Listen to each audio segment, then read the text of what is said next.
wish I knew how to quit eating bugs. This being so Very fun. There's no place like home. I'm gonna make him an offer down with you.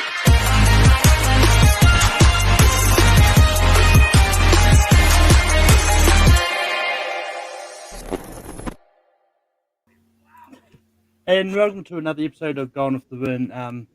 Will be fun to have some clips throughout the show, and this one about from the Globes. But we've got a fun thing. The Globes happened, and they're probably really talked about for various reasons. But Dan, how are you feeling today? I'm feeling great. I know we got a lot to talk about. I can't wait to talk about WGA, talk about SAGs, talk about the Globes. I can't wait to get into it with you guys. And we've also got Lewis here. Lewis, how's it going? Well, I mean, I'm a little mixed because I'm still trying to figure out where the heck this award season is going, and I got to tell you, I am so sick and tired of hearing Barbenheimer. Like, as someone who loved Oppenheimer, and I understand why Barbie's in the conversation that it is. Like, oh my God, man! If something doesn't happen soon, this is basically going to be the theme of this award season, with the way certain things might pay it out. But you know, it's going to be interesting because we are finally starting to hear from the industry, and Oscar nominations are going to be. I'm looking at the calendar, and we're about about 1.5 week. Yeah. Yeah, 1.5 weeks. So we're getting close. But yeah, normally we start talking about what we talked about watching the past week, but we've got a lot to talk about already, so we've got to skip this week. Well, good, because I only saw one thing and it was horrible, and I think Dan knows what I'm talking about. And I saw a few things that weren't that good, but I did see one action movie that was really good. It's January. January's back, man. It's where movies go to die. Yeah. But anyway, we're going to jump in, just going straight into the Golden Globes, and do this in three segments because there's three. I think the way I see it, there's about three different talking points doing this, and I'm going to start off with probably people calling the most controversial monologue. But look, and Joe Coy hosts the Oscars and Globes, but it's one of those ones like, well, yes, like the content of it, like, is definitely on the really offensive side, and that's putting it mildly. But like, for me personally, I thought the way it was delivered and all that, I thought like I'd never heard of Joe Coy before this, and I didn't actually look up any of his previous stuff, so I didn't want to. But I thought the way his delivery was actually, he delivered it in a fun way, and unlike Ricky Gervais, he actually looked like he wanted to be there. And it's one of those ones and he did do a statement after this, and saying that the Taylor Swift joke, the one that a lot of people seem to be focusing a lot on, that and the Barbie one, but it wasn't actually meant to be a dig at Taylor Swift at all. It was more meant to be a dig at the NFL, But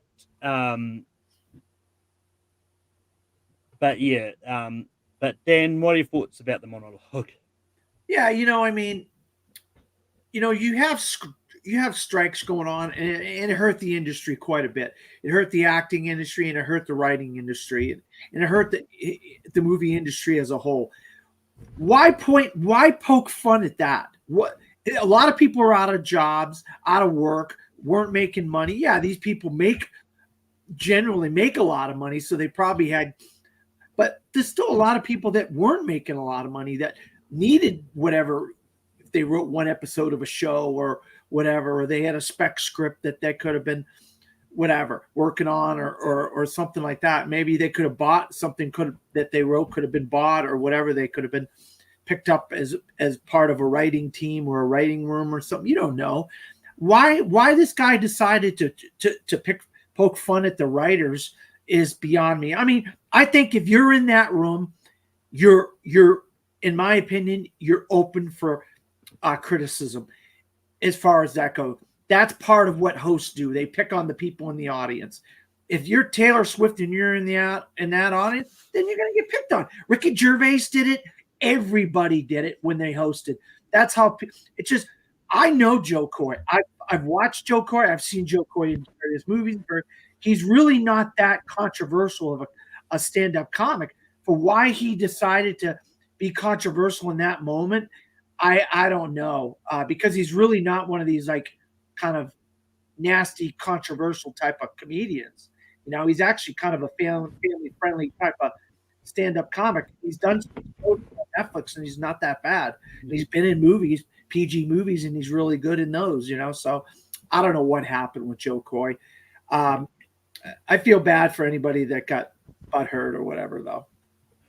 Yeah, I mean, just to quickly touch on that, it does bear the question of how much of that monologue was actually written by Joe himself and how much of that was actually because from what I understand is Joe Coy was a last-minute replacement. I think he was only appointed like 10 days before the actual Globe, so he really didn't have a lot of time to fine-tune. But, I mean, it's one of those ones like, well, but you would think someone in that writing room would have said, look, this Barbie joke is offensive. Do you really want to say that? Or do you really want it in this? So the fact that CBS itself really didn't censor this monologue is beyond me as well. But Lewis, what are your thoughts about the monologue? Yeah, I mean, I kind of feel for him because I think it was a disaster, and I think he knew that it was a disaster based on the statement that he came out with the very next day. I mean, whereas Jared Carmichael wasn't, I just think that wasn't a fit for that situation. I think this is just a lot of miscommunication going on. Apparently, he was only picked about 2 weeks ago before the show, or 10 days ago before the show. 10 years ago, yeah. Yeah, and apparently they just brought a bunch of these writers. They didn't have any time to really collaborate and stuff like that. Supposedly, I could have swore I read something that apparently he was sort of this like last ditch pick because apparently they had come to various people who did not want to do it. So I guess there's a lot of people right now who aren't in the mood to do something like that. And another thing is that if you're going to go out there, like Dan said, and make fun of them, I agree with him. But if you're going to go out there and roast, you got to roast in a way that you don't bomb with the room. And he completely bombed with the room. As harsh as Ricky Gervais was when he Really hard. roasted, Really hard. or even when Amy Poehler, Poehler and they didn't do that. Tina Fey, they didn't bomb in the room, even with some of the shots they took. And this just completely bombed. And I was seeing on Twitter people coming up with, this is how you could have done the Taylor Swift joke a little bit funnier to make it look like the NFL is more desperate, or even poke fun at the Globes over it. Or, I mean, look, let me tell you something. Everybody who knows me who's seen my letterbox or on Twitter knows that I'm not as crazy about Barbie as everyone else is. I mean, that joke, I don't know what the heck they were thinking. I mean, that was like to me, it felt like that was something you'd see from an elementary school kid just randomly coming up with something. I don't know what that was about. Like, there were so many ways that this could have gone better. And I think that they knew as the show was going on that it was a disaster, that was becoming a disaster. I do think he should have not gotten desperate and blamed the writers during the show. That's something that you keep behind the scenes. Yeah. But yeah, I think hosting wise, this is a big disaster. And given that they now have a year to get ready for next year's Globes with this new, the new membership, the new Dick Clark Productions now having full control here. I think they really need to learn from this and find a host not 2 weeks before the show's going to happen. Yeah, and it's the last thing I will touch on is for those people saying that Taylor Swift overreacted, she did not. Like, she just reacted as everyone would do. It's like, not funny, I'll just drink my wine. Like, if you want overreaction, Will Smith gave a perfect example of overreaction. So I mean, there's Who- clips who- out there of Who are you saying, Malcolm? he said Will Will Smith. Smith. Will Smith. Oh yeah, Will Smith. Yeah. But Yeah. like there were clips out there of Harrison Ford giving this dude the eye. Like I saw much angrier reactions than Taylor. yeah, um, but yeah, moving on. We will talk about the winners in a bit, but and yeah, and the clip that I played just before this, like, is a good example of how you can sort of use the strike and make a joke about the importance of writers without blaming the writers. And but which does lead me on to the next point, like, without talking about the actual winners, but what are your thoughts about the actual show itself? Dan, I'll get you. Yeah. on this. Look, it's hard. I mean, there's no music. You're not playing musical clips. You're not playing parts of a score. So you're basically getting people to go up there and do skits before they're about to announce winners. And I didn't think a lot of the skits and the things that people were doing were very funny. I did like the Kristen Wiig, Will Ferrell one. I thought that was because I was like, what the hell is going on here? And then it started to do this whole thing, and it was kind of funny. And but a lot of the pairings I thought were a little bit wonky. I was like, why did they put these two people together? You know? And but I mean, the awards themselves, I think, were just that's exactly. I think I got like one wrong or something like that on the movie side. And that was best animated feature. I pretty much nailed it on pretty much on all the other ones, you know. So pretty predictable. And this is a new Globes, so it looks like we're going to start matching the Oscars in a lot of ways here. If this is what we're looking at here for the Globes. Yeah.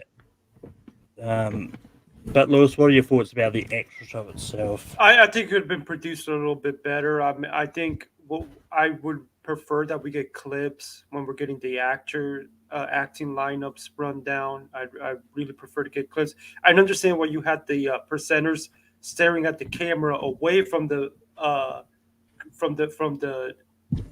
dinner tables when the awardees are going to come up there and face the winner tables anyway. I didn't understand what was the point of that. I thought that was a little bit gimmicky. I don't, like a lot of other people, I think the box office cinematic achievement thing is pointless, but they did get. I think they got the moment that they wanted there with it, and I guess we'll talk about that award later. But you could have cut that out and had another and continued a tribute, giving someone a tribute. But I'm gonna give them also a break because they are kind of resetting with this new body and stuff. And I do agree with you, Dan.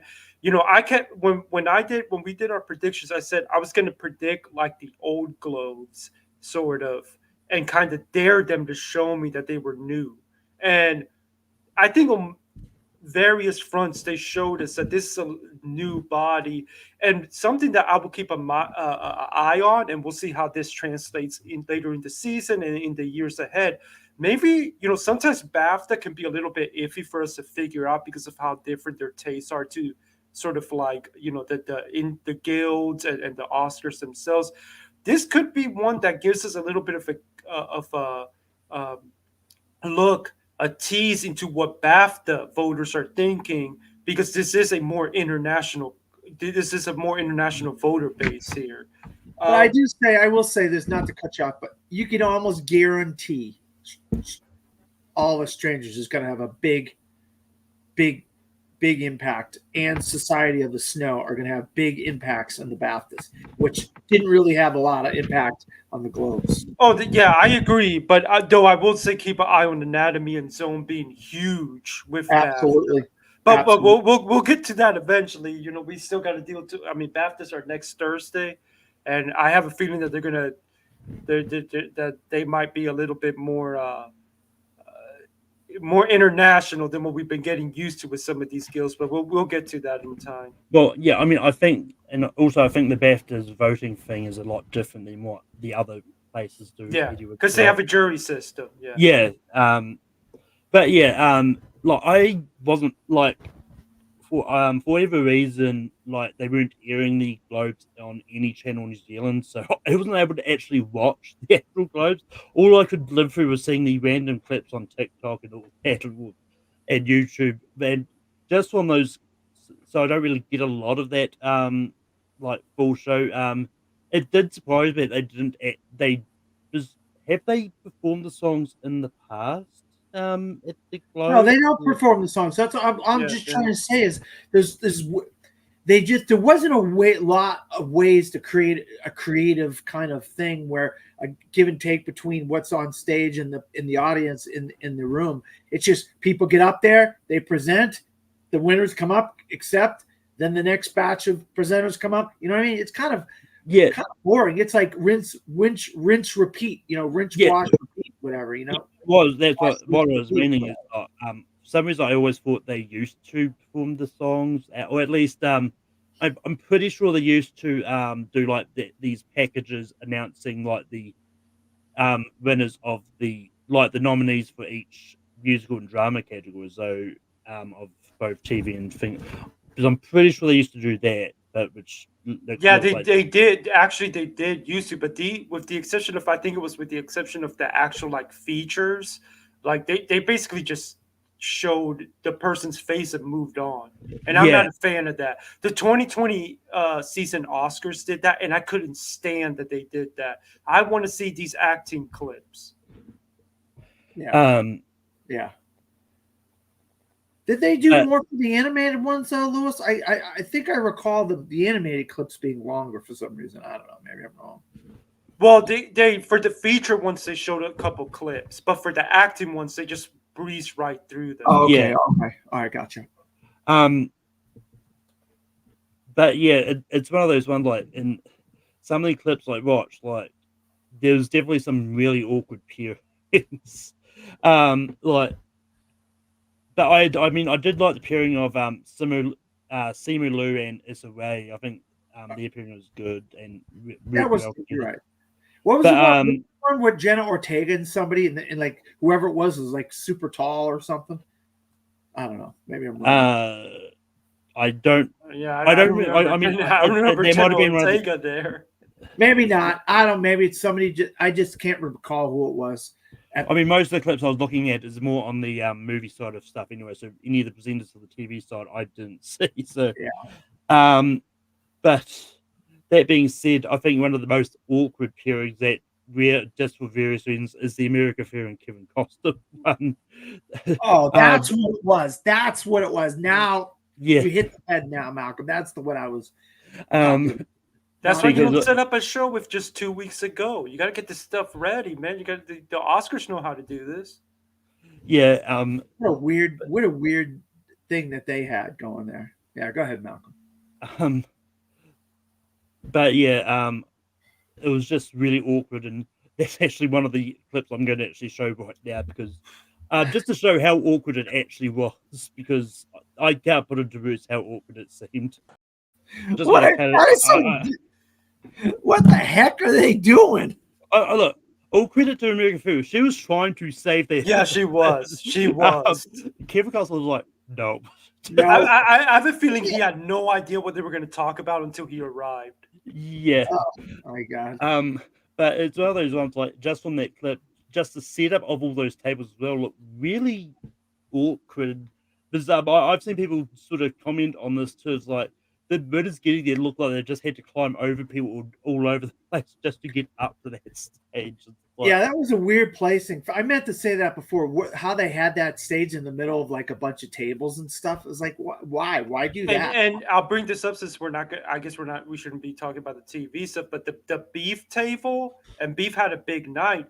They were so far away. Those people had to walk so long. And it's like, y'all knew that they were favored to win their categories. Couldn't you have sat them a little bit closer to the stage? Yeah. But anyway, move on to the actual winners. So starting off from the bottom, I don't know what the actual order that they were presented in. I'm just going off Wikipedia, so I'm just going to start from the bottom. Best original song went to "What Was I Made For" from Billie Eilish and Phineas. Lewis, what are your thoughts about "What Was I Made For" winning best original song? I'm not surprised. I thought they would go for it here, even though I have noticed that the song critics are going for is "I'm Just Ken." Um, I the question right now is Billie Eilish actually about to win 2 Oscars in 3 years? I can't remember the last time that's happened in terms of at least a song category, if ever that's even happened. There are I think there I gotta believe there are folks who have won multiple Oscars for song, but I Yeah, don't know if they've done it 2 times in 3 years. Um, Now that being said, I don't think it's over yet for "I'm Just Ken." And we'll talk a little bit more. I'll get more in depth on that. We're going to be talking about Critics' Choice later, right? um, May isn't Critics' Choice next week? It's Sunday. this Sunday. It's this Oh, Sunday.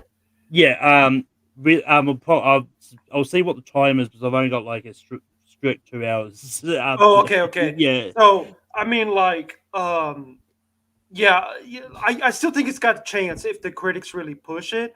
But clearly, the Globes, and I think you're going to be having to watch out for this, is that she could start steamrolling. She's very popular with the music branch, just as much as John Batiste is. So I think this tells us that it is the front runner, and coincidentally enough, the only song that I can currently think can take it down is another Barbie song, "I'm Just Kid." yeah. And I mean, this was a night like at the Globes had 3 Barbie songs nominated, so it's one of those ones like it's clear this is people like this and maybe well I wouldn't be surprised if "I'm Just Ken" was a close second, to be honest. Yeah. um, And it's but interesting that they had 3 songs and this still one, which shows you how popular it is. Because you would have thought vote splitting could have cost it. oh yeah, but yeah, and like this is one of those ones like similar to Natu Natu, and I'm not saying "I'm Just Ken" is also not a really big scene song, but "Was I Made For" is also a really big like scene song in the movie. And an emotional song. Exactly, and it's one of those ones like after because I actually watched one of the clips of them doing a post Globes talk with Billie Eilish, and she was saying that like explaining how she was in a really dark place when she was asked to write the song, and this song helped her get out of that dark place. So it's definitely a very emotional song for her itself. So, and you can definitely tell that from the way the song is written. So it's one of those ones that I think just the story behind the song and the actual song on it, I think it's worthwhile. And if I'm being honest, it's more worthwhile, a more worthy win for Billie Eilish than "No Time to Die." Personally, I actually like the song more than "No Time to Die." So, Dan, what are your thoughts about "What Was I Made For" winning best original song? Yeah, I wasn't really a big fan of it winning. Actually, I might have gotten this one wrong too. I did have I'm Just Ken. I actually like that part of the movie. I think it's a fun song. I wanted to see a song win. I want to see. I hope this doesn't translate to a win for the Oscars because I don't want to see Billie Eilish win again. If Lady Gaga wasn't good enough to win again last year, then why should Billie Eilish be good enough to win again this year? I mean, how about somebody new? How about Lenny Kravitz? How about any Dua Lipa? Anybody but the same person winning again. Give somebody else a chance to win. And I think the travesty. It's a travesty that Jack Black didn't win for Peaches. I love Peaches, so I'm not really that big a fan. I'm like Lewis though. I'm not that big a fan on Barbie. I like the movie, but I mean I didn't like love the movie. And you know, America Ferrera was one of my favorite parts of the movie. Her dialogue. So that Kevin Costner banter with her was kind of funny for me, but I understand there was some awkwardness there. But yeah, I would have rather seen "I'm Just Ken" or Peaches win here. Yeah. But I wouldn't say it's over just yet because I do want to see what the song guilds do. And like I said, if you look at the actual precursors, I'm Just Ken is actually leading. So I want to see if it gets a push at Critics' Choice and stuff like that. Yeah. Moving on to best original score. That went to Ludwig Göransson for Oppenheimer. This is this one is easily the front runner. This one is probably the one that's most likely going to translate to the Oscars. But yeah, I don't really have anything to say more about this. But Dan, what are your thoughts about Oppenheimer getting best original score? I mean, look, there's a lot of talk about Ludwig Göransson not getting the Oscar for Black Panther, and that this is a makeup. But he's been nominated before and haven't won. And so I think he deserved to win, but it might be a makeup. I think this is just showing the strength of Oppenheimer, and the score for that movie is fantastic. So, I mean, I think it was a no-brainer that he ended up winning there. And Lewis, what are your thoughts about Oppenheimer getting best original score? Well, can you hear the music? Because the song, I mean, the score, I think this is very likely going to be a sweeper. In fact, over where I write my Oscar projection analysis, I like to rate what I'm picking as sort of like if I were doing a electoral analysis. And I think I'm ready to start pushing this towards a leans category because this is just, at this point, I'm not even sure the Killers of the Flower Moon posthumous narrative is going to be able to overtake this. I just think that this could just end up being a sweep here, and I have a feeling we're going to be having to get used to seeing him up on that stage. Yeah, I mean, it's one of those ones like anything is possible though, because I mean, there's a lot more members in the like the Oscars Academy than there is at the Globes. Like even with these new members that they had. But moving on to best screenplay, this went to Justine Triet and Arthur Harari for Anatomy of a Fool. This one actually was a little bit of a surprise for me, just slightly, because I thought for sure they might have gone for Oppenheimer or Poor Things or something like that. But I haven't seen the movie. I may get around to seeing it eventually. But Dan, what are your thoughts about Anatomy of a Fool winning best screenplay? Yeah, well, I said how strong I thought this screenplay was when it comes to the adapted and original. This is going to be an original screenplay category come the Oscars. And I said I think the last episode how strong this is, but I did not think it was this strong that it would beat Oppenheimer here when you combine the screenplays into one category. That to me was a very and it beat Barbie. Yeah, and it beat Barbie. So that to me was a surprise, and it just tells you right here that the fact that you get Justine Triet to walk up on that stage twice on Sunday, I don't think anybody could have predicted that. Maybe once, but not twice. She walked up on that stage and gave 2 speeches. And it's like, wow, I did not expect that. So we'll get to the other one here in a minute. But yeah, I don't think, I didn't think it was going to win. So it's shocking to me. This might have been another one I got wrong now that I think about it. Because I probably did not have that winning. I probably had Oppenheimer winning here in screenplay. But Lewis, what are your thoughts about Anatomy of a Fool getting best screenplay? Yeah, this was a big surprise to me. I thought I had Barbie winning here, and I thought if it wasn't going to be Barbie, it would either be Oppenheimer or Poor Things, or maybe even Killers if they ended up deciding to have a big night for that movie. This goes to show you that this is a different body with more international taste than the old Globes. But I think it also goes to show you that how strong Anatomy of a Fall is. I actually might have a hot take, and I want to wait to see what happens with PGA and BAFTA, that maybe I'm ready to start ranking Anatomy over Past Lives in the picture race, even though I think both of the movies would be long shots to win. But if I'm ranking them, I think Anatomy might have a little bit more love than Past Lives, because I think the international branch is going to go really crazy for this movie. I think it has the potential to have a huge BAFTA nomination morning, and this just goes to it's strength to the movie, because when she goes up stage there, if there's any industry voters, and tomorrow Oscar voting begins tomorrow for the nominations, if there's industry voter who hasn't gotten to screening that movie and they're watching the Globes, they're gonna say, "Okay, I got to check this movie out now." So I think this is huge for Anatomy of a Fall, and I think at this moment, I think it's a darn near lock that it's getting into Best Picture at Oscar. But moving on to Best Director, that went to Christopher Nolan for Oppenheimer. And once again, like that's a little bit obvious. And it's one of those ones like I actually really like his speech so much. I'm actually going to play it. Maybe I'll play all of it. Maybe I'll stop it at some stage. I haven't decided yet, but we'll see what happens. But Dan, what are your thoughts about Nolan's win here?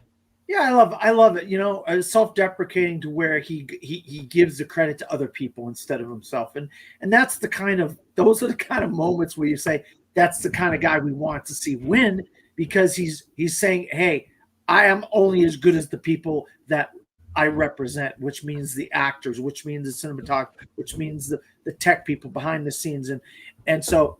You're giving me this trophy, but basically you're giving it to everybody else as well, you know, and that's the kind of stuff that I like to see when I see a director get up there and accept a trophy for a movie. And I think it's his time. I think it's his year. I think we've been waiting for Nolan's time to come, and it finally came. This year is going to be the year for old Christopher Nolan. He's been putting in the work for so long, and he finally is going to get his due. So I love the speech. Lewis, what are your thoughts about Nolan winning Best Director? Well, I mean, again, this is looking like a sweep. I think it's going to be much more dominant than the Daniels, who were the clear critics' pick last year, but they did hit a couple road bumps. They lost Globes, they lost BAFTA. This is going to be different. This is going to be like Jane Campion, Chloe Zhao. Like, this is just going to be, I think this is going to be a complete sweep. I'm almost ready to be willing to bet my mortgage. I might already be willing to bet my mortgage that he's going to win director. And I agree, Dan. I think this is just this moment. I was having a conversation with my brother, and I was telling him that this is basically in a way Nolan's sort of our generation's Spielberg in a way. And Spielberg had to wait until finally Schindler's List happened. Yeah. Now we're going to have to wait to see if Picture's going to come along for the ride with him. At the moment, it's arguably easily the front runner, but I think regardless of what wins Best Picture, I think Christopher Nolan is on his way to making a lot of speeches. And by the way, notice the standing ovation that he got over the room. That's when you just know it's someone's moment, and when especially for director, that someone's moment is so powerful. Well, for one thing before Malcolm, you go, people remember, and look, people don't have short memories when it comes to certain things that they care about, and people remember that he fought to get movies back into theaters during COVID, and he was really upset with what happened with Tenet and how that was force fed on people into a moment where he didn't think it was going to be the right time. And that's when he boycotted Warner Brothers and jumped ship over to Universal. And needless to say, the rest is history. You know, we got Oppenheimer. So very interesting. Those are the kind of things you have to remember in the back of your head. The industry remembered what he did for the industry, stood up for the industry back a few years ago. And though adding to the narrative, it is interesting that potentially the movie that could stop this from winning picture is from Warner Brothers. Movie. Interesting, so, yeah. I mean, again, we still got a lot of season to go. We'll see. You know, usually the number one and usually one of the top two changes as the season goes along. But yeah, that is interesting the way things have shaped up. Yeah, I mean, at this point for Best Director, I don't think there's anyone really close to upsetting Nolan at this point. I think it's going to be easily his time to shine. And I mean, not only about him fighting for throughout COVID. Let's not forget, like he was fighting for the actors last year with the strike because when it was with because I think it was the world premiere for Oppenheimer where all the actors like walked out when the strike was called and like Oppenheimer and Chris Nolan said like look, as you can see the actors aren't here they're officially on They all walked strike. out, right, Malcolm? They were all on stage at one point in some Well, interview, right? Q&A. Well, yeah, I think because I think this was post the movie or something. Because because I don't know I because I'm pretty sure they did like things walking the red carpet and that, but then I think they walked out of that screening as soon as the strike was called. So Well, that was oh wow, that was crazy. But they did get the thing. The thing about that, people, okay, so that happened, right? But the thing about that, Malcolm, is both Barbie, Mission Impossible, and Oppenheimer had plenty of red carpet opportunities, plenty of time to promote their movie before the strike. They actually went to the unions and said, "Hey, could we have a extension so they could get those three movies out onto the red carpet, into the Q&As and all that." I mean, the three that got that before everything got shut down. And I do wonder how much the SAG strike has affected the fact that a lot of there's not many very late movies in the awards race this year. I do wonder what kind of ways the SAG strike affected that. I mean, it's one of those ones like what I was actually going to finish off by saying. I think because with that thing, I think they extended it by a week. But not so. I don't know if it was so much because of Barbie and all that. Because I think the studios agreed to extend the contract slightly, but under good faith that that they will be willing to negotiate. That's why the strike was delayed a little bit. Had the strike been called before that could have been a more different story. Oh yeah, absolutely, Malcolm. It was like 12 days or something like that, Malcolm, which allowed them to do the red carpets and do Q&As and do interviews. All three: Mission Impossible, Barbie, and Oppenheimer. And the funny thing is that it only worked for Oppenheimer and Barbie because they both made money. Mission Impossible, it made money. It didn't really make as much. Yeah, that's weird that Mission Impossible didn't translate after Top Gun Maverick cleaned up last year. Because I think they delayed it a little bit because I think there was holidays in around that time as well. 4th of July. They should have released it on the 6th. They should have released it on the 6th, Malcolm, and I think it would have helped them better instead of the 12th. Go ahead. But I mean, I wasn't talking about. I wasn't actually talking about Mission Impossible at that point. I was talking about the reasons for delaying their contract negotiations. I think there was some public holidays around that time as well. It's like, yeah, you're right. It was 4th of July. That was everybody going on vacation, going off to whatever with their families. But anyway, moving on to the supporting categories. Supporting actress went to Divine Joy Randolph. It's looking like she's going to be a sweep. But Dan, what are your thoughts about Divine winning? Look, I hope this doesn't come across the wrong way. And, because I don't want to be controversial, me not being controversial. But I think she deserved to win the award. And I'm picking her to win the award. And I'm picking her to win the Oscars. But my problem with her is look at yourself in the mirror before you walk out the house. I mean, the camera went in on her and she looked like she was like all hanging out of that dress that she was wearing. It's like, come on, put some clothes on. Wear clothes that aren't going to, when the camera's looking down at you, it doesn't look like you're all popping out, And she's a big girl. You gotta, whoever your designer, or your fashion designer, or whoever it is, you gotta have a little bit better conversations back and forth about covering yourself up a little bit better than you did, in my opinion.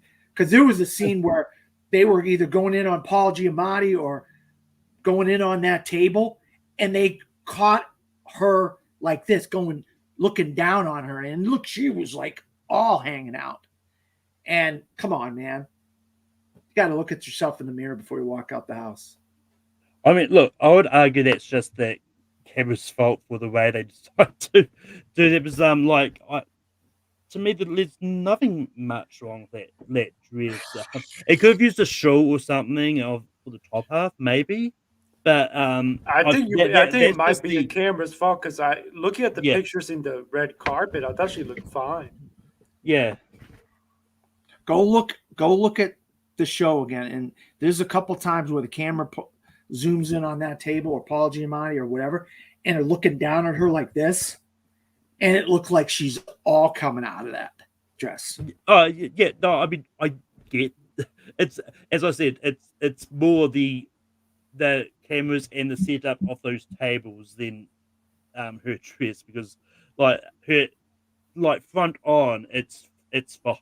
But Lewis, what are your thoughts about then Divine Joy Randolph fitting supporting actress? I can't speak on the fashion, but what I'll speak on the awards front is that I mean, it looks like she's probably the sweeper, but I don't know why. I have this lingering thing where I can't stop thinking about the fact that they don't usually give the Oscar to performances that are this subtle, even though she does have the one breakdown scene at the party. And Danielle Brooks, for whatever reason, even though Color Purple has not been strong and it's been seemingly just been supported by the actors, as we saw with it getting SAG support today, finally showing up somewhere with these guilds, she's really strong. And I think there's a world where she could upset at SAG. I don't see her winning at BAFTA. Well, yeah, I don't see Danielle Brooks winning at BAFTA. I don't think she'd win at Critics' Choice, even though I don't think it's as impossible as one might think. It's especially considering the way sometimes Critics' Choice kind of votes where they're almost trying to predict the Oscars. I think she's a very strong. She's starting to look like a strong favorite, and especially if Holdovers, because I do think there is an underrated possibility that Holdovers surges, and I don't think wins Best Picture, but maybe ends up being our number 2.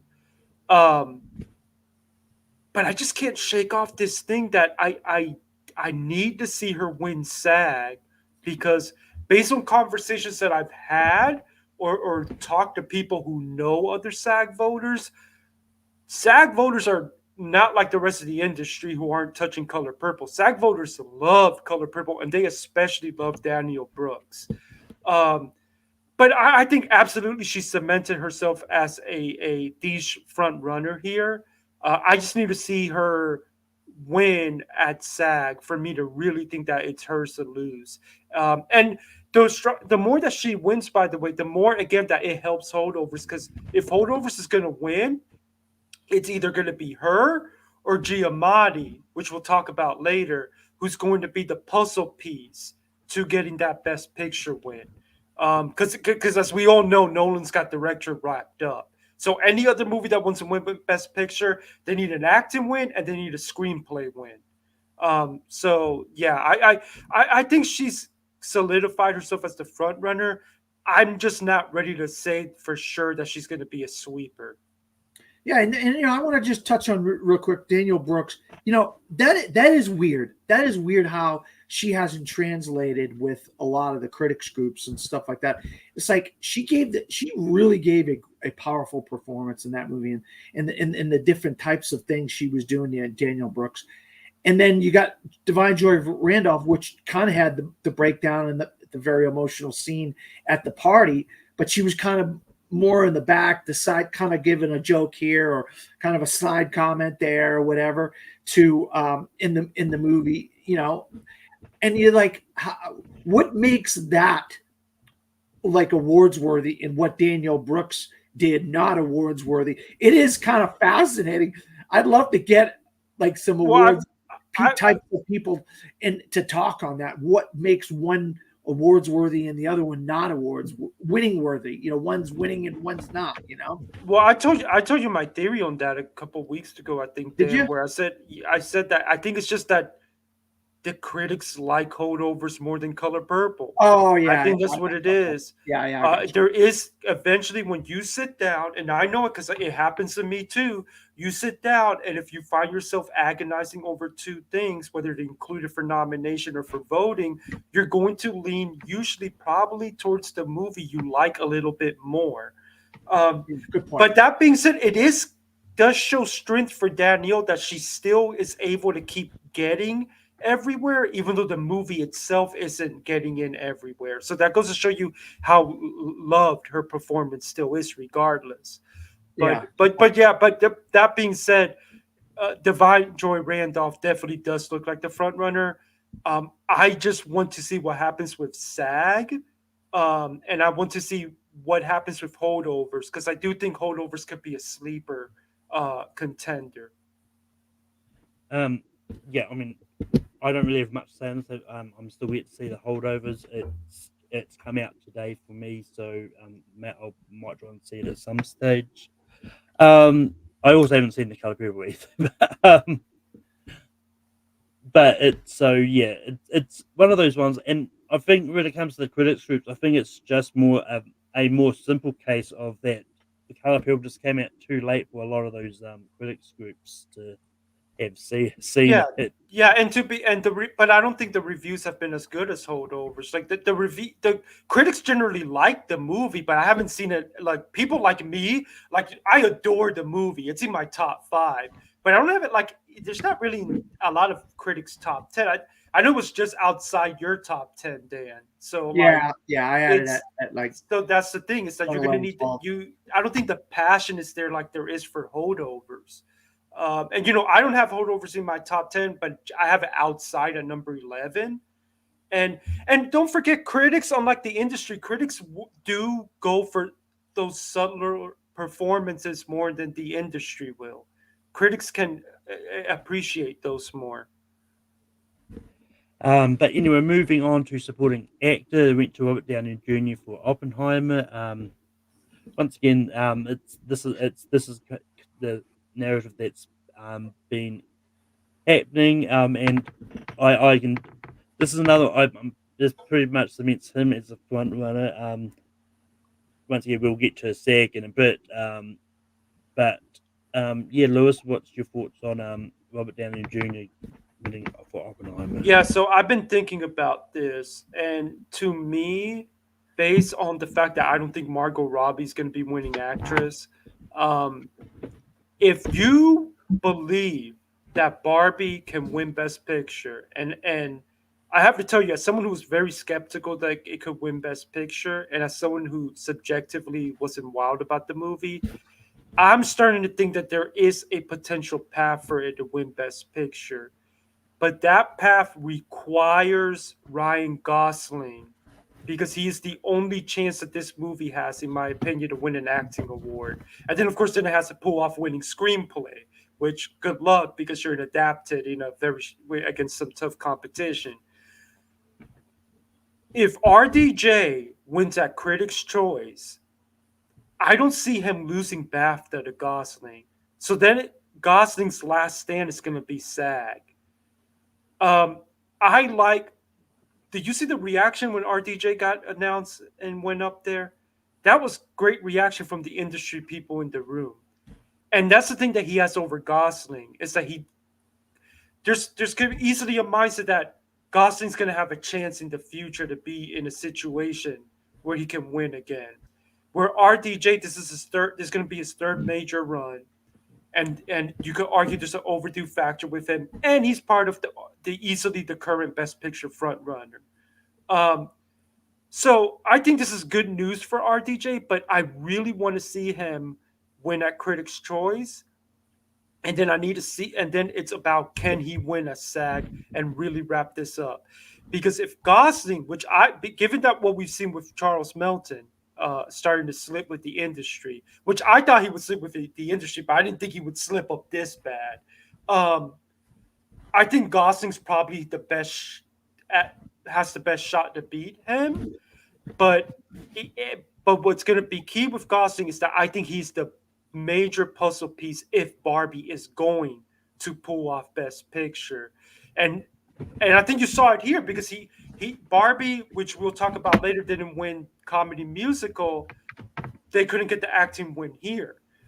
So it's going to be interesting. I think RDJ is potentially the big key, whether he wins or loses, to whether we're going to see Oppenheimer win Best Picture or we're going to see potentially even Barbie win Best Picture. So I'm telling you I've seen some people are ready to dismiss this race, say it's going to be RDJ sweep.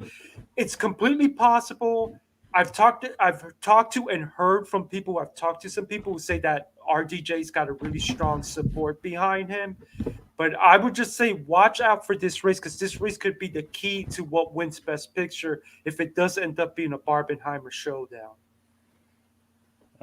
But Dan, what are your thoughts about Robert Downey Jr. winning Best Supporting Actor? Yeah, that's actually. I'll tell you what. You want to talk about the applause? Lewis hit on it. They were up and applauding for this guy to win. They really wanted to see him win. And that speech, I liked his speech as well. And then the thing is, you forget what supporting rules. A lot of times, it's either new people that haven't really got a lot of love, or people that have in the industry a long time, that this is their first shot at getting it on. Jamie Lee Curtis last year. We had Christopher Plummer a while back. This is the kind of Robert Downey Jr. is in that mold of actor that would be going for this supporting actor type of thing, that's been putting in the work for decades, and finally this is his opportunity. And the awards, they love giving that award away to the Jamie Lee Curtis, Christopher Plummers, the Robert Downey Jr.'s. If they're not going to get them in Best Actor or Best Actress, they will give them that token prize of that Best Supporting. And the crowd they really were on his side on that one. I don't think any of these Barbie people have a shot. I'll be honest with you. If they can't win at the Golden Globes, they ain't going to win at the Oscars, I don't think. I wouldn't completely shut that off, Dan. And I say this as someone. That's you. I know, but I'm just saying. I say this as, and maybe it's just a little bit of like starting to understand what a threat Barbie could be. As I'm seeing it go everywhere. But I mean, this Sunday's going to be key, because I can see Critics' Choice going with Gosling.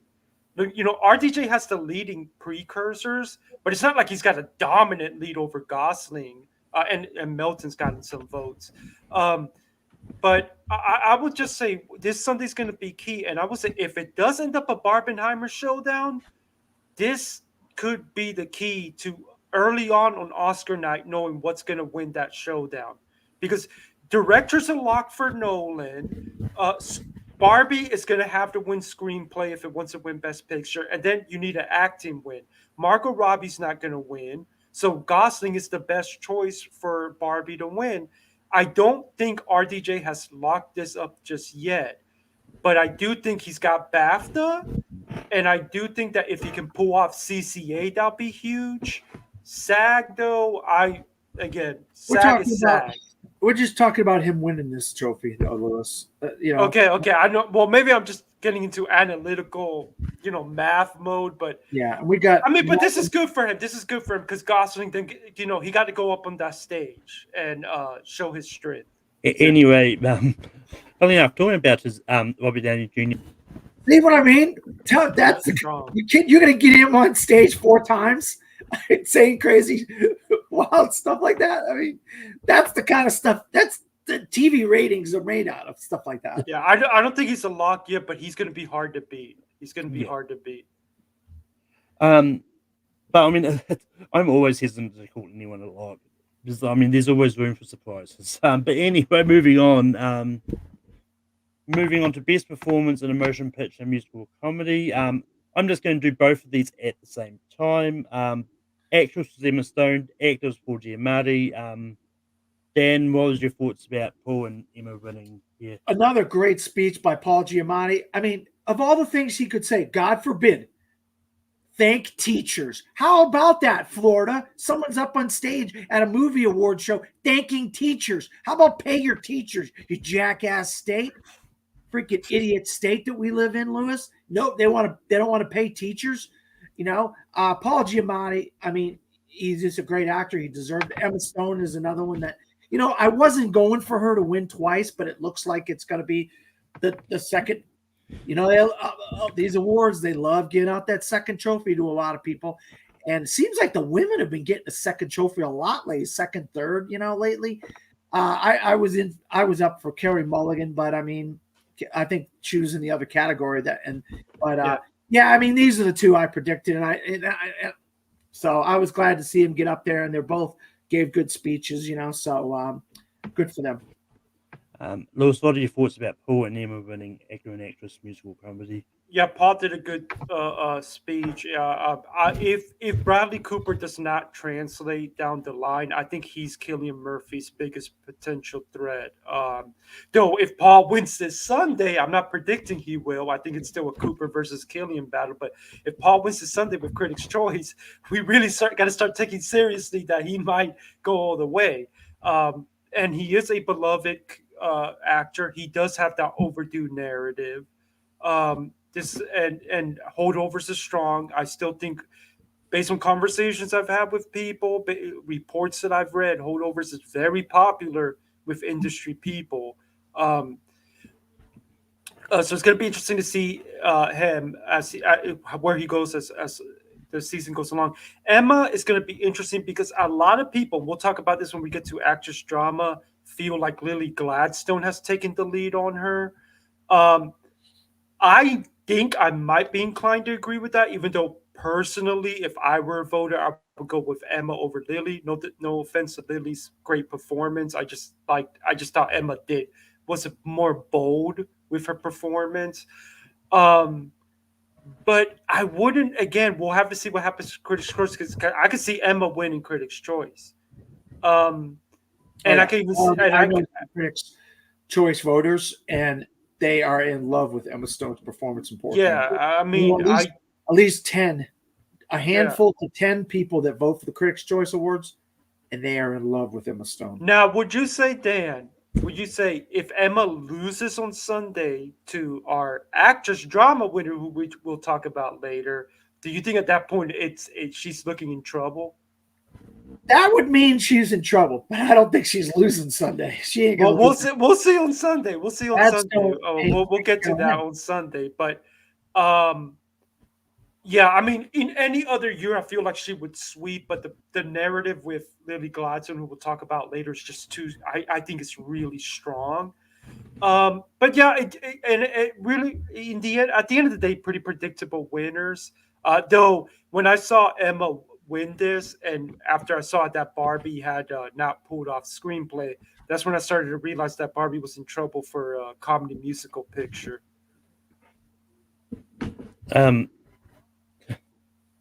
But yeah.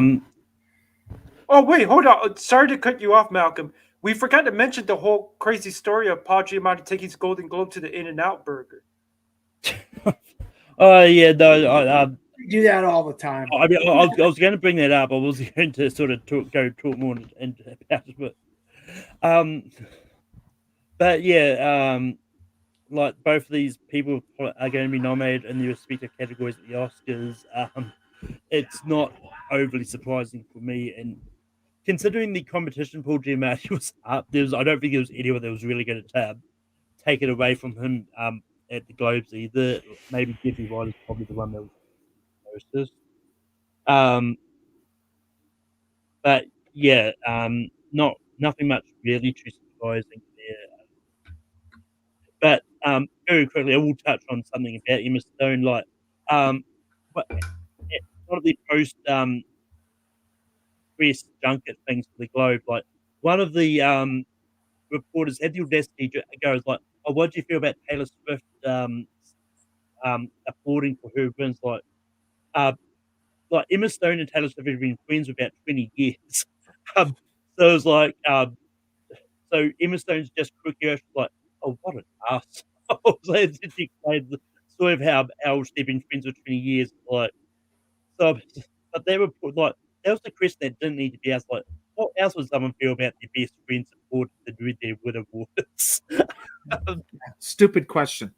Yeah, the post press conferences were so bad with the Globes too. Like, I was watching some of the videos, and wow, and then supposedly when I was watching a Gold Derby video, someone who had been in there talked about how bored a lot of the people asking the questions seemed, which to me is like, what are you doing?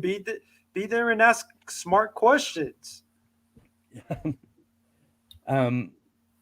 But moving on to best performance in a motion picture drama, actress was Lily Gladstone and actor was Cillian Murphy. Once again, both people were bound to be nominated for the respective categories at the Oscars. But yeah, I mean, I still haven't got around to seeing Killers of the Flower Moon. It's dropping on Apple TV Plus finally this weekend, so I'll finally be able to see it then. But yeah, like this was one of those ones that once again, like Lily Gladstone was beginning all this love throughout the critics groups and all that. So I was like, I'm not too surprised about this. And same with Cillian Murphy. Like it's one of those like throughout the critics groups, I think it's been a really close match between Cillian Murphy and Paul Giamatti and Lily Gladstone and Emma Stone. I think they've both kind of been all over the place with those critics groups. So it's going to be interesting to see what happens at the Critics' Choice Awards on Monday, especially considering there's pretty much a very split between Cillian and Paul Giamatti and Lily and Emma. So yeah, Dan, what are your thoughts about Lily Gladstone and Cillian Murphy getting the respective performances in the motion picture? Well, I mean, I've been predicting Bradley Cooper. I guess I'm starting to get outvoted here by people and stuff. I had Cillian Murphy all year long up until I saw Maestro, and to me, what Bradley Cooper does in that movie, and including makeup, I know, oh God, here he goes with the makeup. But you got to include the makeup. You got to include the voice that he's using. You know what I mean? I think the voice, changing his voice over the years, the makeup, yes, the nose and whatever, making himself look like an old man. I think that's part of getting into the character of playing the character. And I think Bradley Cooper did a phenomenal job. That being said, I don't have any problems with Cillian Murphy winning here or at the Oscars. I just thought, well, nine nominations for Bradley Cooper. This is probably the best shot he has had at winning an Academy Award of playing this character. And it's starting to drop off in director, starting to drop off in screenplay. And now, I mean, he's really, Netflix and him have really got to zone in on him winning, because that's all they got left for Maestro. If that's going to be their bell cow, if Maestro is going to be their bell cow, I think May, December is starting to drop off a little bit in some of these categories. I think they got to put their money where their mouth is and push. Get into these parties, get into these places, and push Bradley Cooper if he's going to have a chance to win that Oscar. But I believe I don't have any issues with Cillian Murphy. I think he's fantastic. He's way overdue for this award. It's going to be interesting who's going to come out on. I mean, you got 4 heavyweights. I mean, you literally have Jeffrey Wright, Paul Giamatti, Bradley Cooper, and Cillian Murphy. 4 heavyweights going down the stretch here. It's like having 4 winning horses, and one of these winning horses beats the other horse by a nose, at this stretch. And the other thing is, look, I said it before, I'll say it again. Lily Gladstone should be in supporting. She shouldn't be in Best Actress. She's not giving a Best Actress performance. She's giving a Best Supporting Actress performance. And I hate to say it for Divine Joy Randolph, if Lily Gladstone was in supporting, she would win. And then that would open up the door for Carey Mulligan and a second run for Emma Stone and maybe a shot for Carey Mulligan. I think that's the way it should be going. And there's no short list, long list, whatever for the Academy Award acting categories. So Oscar can put Lily Gladstone in supporting actress if they feel like doing it. They did it for Lakeith Stanfield, and they could do it for Lily Gladstone if they deem her supporting, which I deem her supporting. But that's just my 2 cents. Hey, glad she won. She's probably the best part about the movie.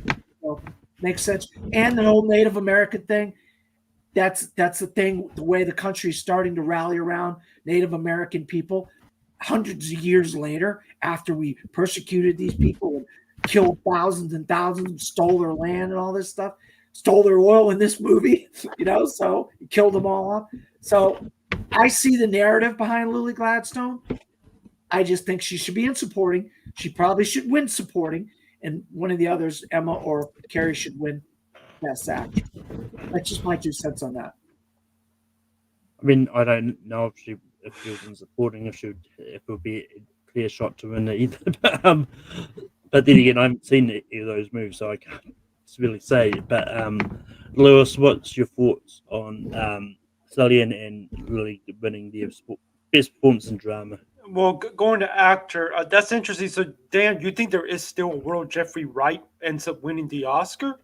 No, I'm just saying that this is a year where you have 4 heavyweights giving 4 heavyweight performances. Oh, okay, okay. In the years past, it's basically been kind of down to 2 people, kind of 2 great performances or whatever, and you got 3 place fillers.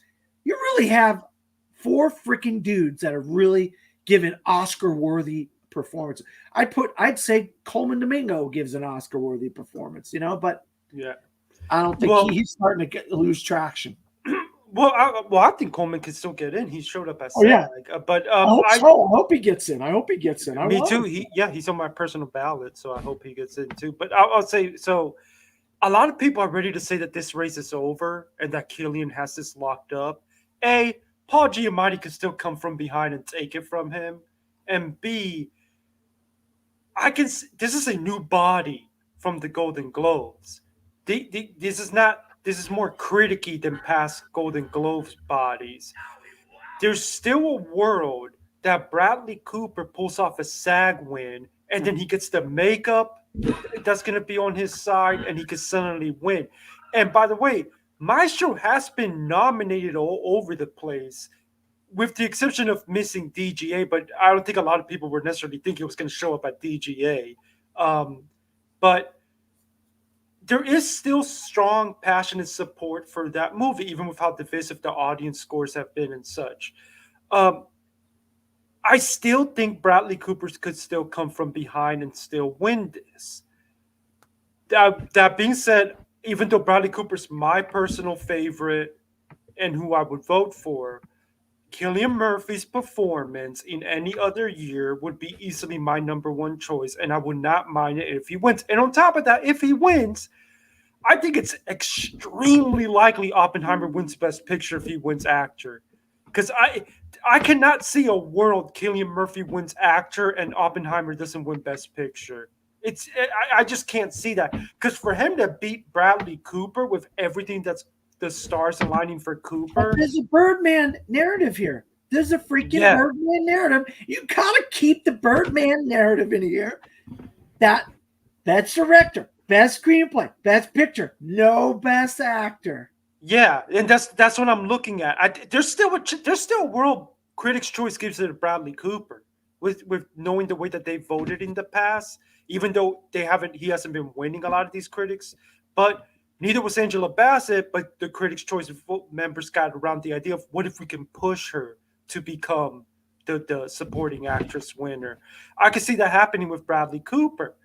That being said, if Cillian Murphy does, because I think Cillian Murphy's very likely going to win BAFTA, regardless of who it comes down to. Oh yeah, he's got BAFTA. If Cillian Murphy wins SAG, and he wins BAFTA and such like that. At that point, I gotta believe we're very likely looking at Oppenheimer winning Best Picture. Yeah. In terms of actress, I think the only thing that could take down Emma Stone is exactly what's happening with Lily Gladstone right now. That narrative around her, the way that room reacted to her, though they did react really well to Emma as well. The way that room reacted to her, the speech she gave, it's the kind of thing that helps someone, especially if someone's going to be saying, okay, do I give it to Emma, who just won a couple years ago, or do I give it to what will be the first ever Native American actress Oscar win? That's the thing. That's the thing you gotta have in the back of your head. Do they want to push this Native American narrative where persecution and all this kind of stuff, and this is going to be the representative of that? She could end up being the movie's only shot at an Oscar too, and they, Bobby Robinson looks like he's losing in score. Yeah, it doesn't look. De Niro doesn't look like he's going to win in supporting. I mean, a lot of things are starting to fall. And Killers made it to SAG Ensemble. Poor Things did not, which makes me think that the industry likes Killers a little bit more. But there is a world where she gets into supporting actress on Oscar nomination morning. Devindra Randolph better be praying that doesn't happen. Oh, yeah. Because I You're think right she about has that. her beat in that circumstance. That's exactly. We're gonna see. We're gonna see on Sunday. We're gonna see on Sunday because I think there is a possibility that they do go with Lily Gladstone over Emma Stone. I really do. So we're gonna see what happens. But I think if I'm doing Lily's awards campaign, I think this is a great start because I think she knocked it out of the park going up on that stage. Yeah. Yeah, Yeah. and for me personally, I think Cillian Murphy is better than Bradley Cooper and should win over. I mean, Because- I would not mind if Killian wins, especially if that means that Oppenheimer wins Best Picture. And as Any well of as the four that I mentioned, I don't have a problem with winning. If Jeffrey Wright, if Coleman Domingo won, I would not be upset.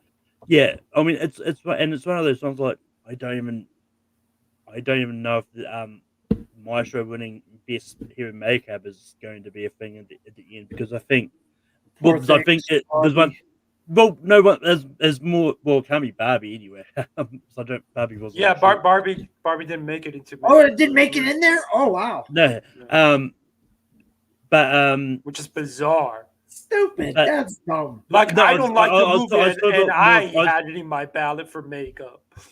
I mean, it's for me. I mean, it's not too much of a surprise for me. But anyway, we're not talking about that at the moment. Just because I think Oppenheimer did a really good job of a mess of the hair and makeup on a mass scale, getting everyone to look like but they belonged in whatever time period they were dealing with. Well, I mean, if Oppenheimer Plus turning Gary Oldman into President Truman. Yeah. I mean, if Oppenheimer ends up winning makeup, get ready for a ridiculous sweep on Oscar night. Well, Robert Downey Jr., you heard him in the speech. I talked to people for months afterwards. People didn't even recognize me. Did you just hear that? He just said it on stage. People didn't even recognize him. That means they did something right, making him look like Strauss. Yeah. You know what I mean? Which is and it's because of that, because I think which is why I think your theory about makeup and that is going to deal with two different categories this time as opposed to just the one. So You're right, Malcolm. I don't disagree with you. I mean, like I said, if Oppenheimer wins Best Makeup, you better get ready for a sweep at the Oscars of the like that even Everything Everywhere didn't pull off. We could be talking about breaking like All About Eve, Titanic, right? What are we looking at? Like, I mean, we could be talking about a near sweep. How many nominations? Though? Well, we'd have to win more than 11. 11. That's it. Yeah. So I don't see it on its 11. absolute best day. I see 12 because I still can't see Emily Blunt winning. At least for now, I can't see her winning. Well, we'll see sort of how many of the nominated for before we make that prediction. Yeah. Let's not get ahead of ourselves. But moving on to cinematic and box of achievement, it went to Barbie. Once again, it looks like they were going for the box office. I would have loved if they had like kind of explained on sort of how they decided, like voted on this or whatnot, or what they were looking for with this award. But it's one of those ones like I don't have a problem with this. I don't have a problem with this award. And I like the fact that of all people they got to present it, it was Luke Skywalker himself. He got to. And what I thought was a crazy thing was but Luke finally got to meet his on-screen mother from the prequels.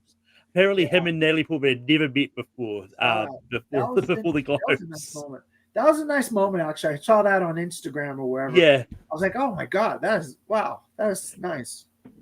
But yeah, I think that was a split. I think that's their way of splitting the best picture type of thing up, Malcolm. Knowing that there was such a popularity for Barbie and knowing that Barbie wasn't going to win. Hey, here's your token prize. I hate to say it. But I think it was a gift of Barbie. I think because they did have a good they did have a good presence Yeah. on that stage. They did get a good reaction. Yeah. And this is why I still don't want to completely say that there isn't a path for Barbie to win picture. And again, this is coming from a guy who personally wasn't wild about the movie. This is an objective, legit thing that I think is potentially possible. But so I think, given how much Barbie underperformed in wins, I think it having the moment on stage with this was a potential help to kind of remind everyone, hey, we're still here. Hey, we have our own narrative.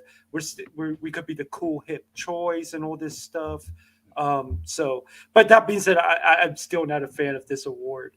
Like, if they want more movies included, like I said, just do 10 for both of the best picture categories. You'll get plenty of movies that represent that way.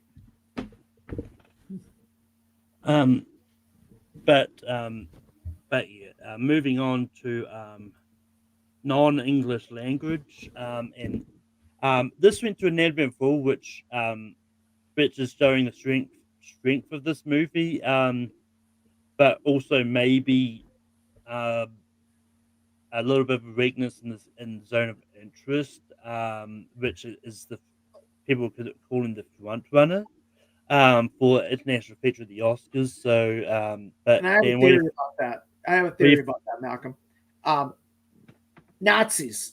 Nobody likes Nazis. Why are we going to reward a movie about Nazis? So let's reward the movie about the mother who gets, accused of murder that she didn't commit, instead of the movie about Nazis, trying to show that Nazis have a wonderful life and all this stuff. Nah, we're not going to vote for that, even though it's a great movie. I thought it was a phenomenal movie. I thought the cinematography and the sound and the score and even acting was really good in that movie. But yeah, I think the theory is that no one's going to push Zone of Interest, but something's going to win come Oscar time, because guess what? We got no Anatomy of a Fall, but I think this might show strength for it getting into Best Picture. I would love to see Anatomy of a Fall get into Best Picture. That would be a great, great, great achievement for this movie, because it can't get into international. So that would really be, I think, these two wins in a different Golden Globe body are going to show strength. And I think what Lewis said earlier, a lot of strength at BAFTA. I think it's going to show a lot of strength at BAFTA. It could be the All Quiet on the Western Front of BAFTA this year, where it gets into all kinds of categories. Best up-and-coming actor, best actress, best this, best that, so it'll get into a bunch of categories. But it's probably, where we're talking about Barbenheimer over here, it's probably going to be the battle of Zone of Interest and Anatomy of a Fall over there in the BAFTAs, in a way. Yeah. And Lewis, what are your thoughts about Anatomy of a Fall getting non-English language? Yeah, I had predicted Past Lives to win here, and I think the Old Globes probably would have gone with Past Lives, but yeah, this is some strength here for Anatomy. I think it's showing a little bit of weakness for Past Lives as well, especially after what happened today, where Past Lives blanked at SAG. Celine Song wasn't able to get into DGA, even though she did get into First Feature. We're gonna have to see what happens with PGA, because I think there's a world that Past Lives gets snubbed for PGA. Anatomy of a Fall, though, does look like it's coming in strong. Like I said earlier, this is good for it to show up on stage. And I think you're going to get your wish, Dan, because it's starting to get really hard for me. Unless, it completely, bombs with BAFTA, which I don't think is going to happen. I actually think there's a shot that Anatomy of a Fall could be one of the BAFTA 5 Best Film nominees. I think it's looking really good that Anatomy of a Fall is going to get into Best Picture. Yeah, I don't have much to say about this. Much more. I honestly can't remember what I predicted for this. I think I predicted Anatomy of a Fall, but I can't remember if I went that or Zone of Interest. But anyway, moving on to animated, and The Boy and the Heron pulled out the win today, which is definitely going to be interesting, because it's been getting a lot of once again. This is the animated film that a lot of people are predicting might make it into Best Picture as well. and that getting the Globes win here is definitely showing the strength of it and showing that maybe Spider-Verse isn't overly safe. But Lewis, what are your thoughts about Boy and the Heron winning animated? Yeah, I mean, I don't want to suddenly say that Spider Verse isn't the front runner anymore because we have to remember that the Academy is probably going to be more populous. There's going to be voters that basically never probably even saw Boy and the Heron, but they definitely took their kids to see Spider Man. Um, that being said, if Boy and the Heron's going to compete, it needed to have this kind of win, and it could still pull off a BAFTA win. I think there's a chance that it could end up being our BAFTA winner for animated feature. And tomorrow we're going to get the Annies, and that's going to be very interesting to see how that shapes up. I think the best animated feature race is not as of much of a lock as we may have thought, but I still right now think that Spider Verse has to lead. But this is a great, great start for Boy and the Heron if it's going to pull off that upset. And then moving on to best motion picture, drama,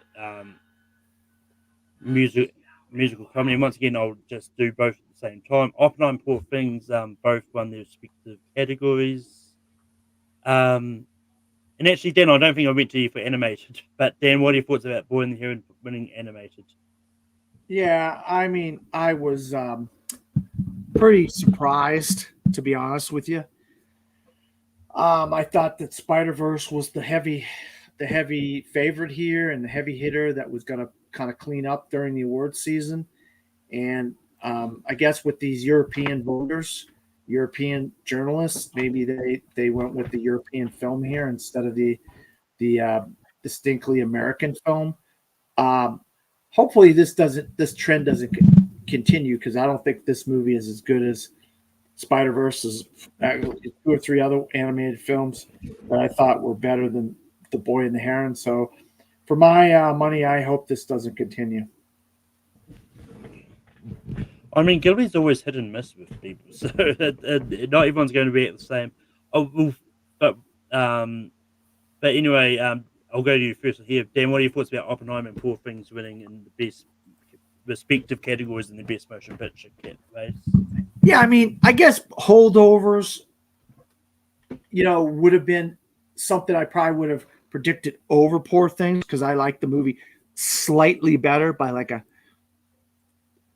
as much of a piece of paper, that's how much I like Holdovers a little bit better than Poor Things. But it's not a problem that Poor Things won here, and I mean it's a no brainer that Oppenheimer won. I don't have any problems with Oppenheimer winning. This is just going to be the first of many awards for Oppenheimer. I think you probably see some Poor Things wins come Sunday for the Critics' Choice, but I don't think they're going to translate, except for Best Actress, to Oscar wins. Lewis, what are your thoughts about Oppenheimer and Poor Things getting drama and musical and comedy? I have a feeling Poor Things is going to be like Banshees last year, where I think it makes sense for it to win with Globes, but there seems to be some trouble with it translating with the industry. I know. I mean, that's because it did miss SAG Ensemble today, which is a potential red flag for Poor Things. Now, so did Holdovers, but I personally think Holdovers has a better path.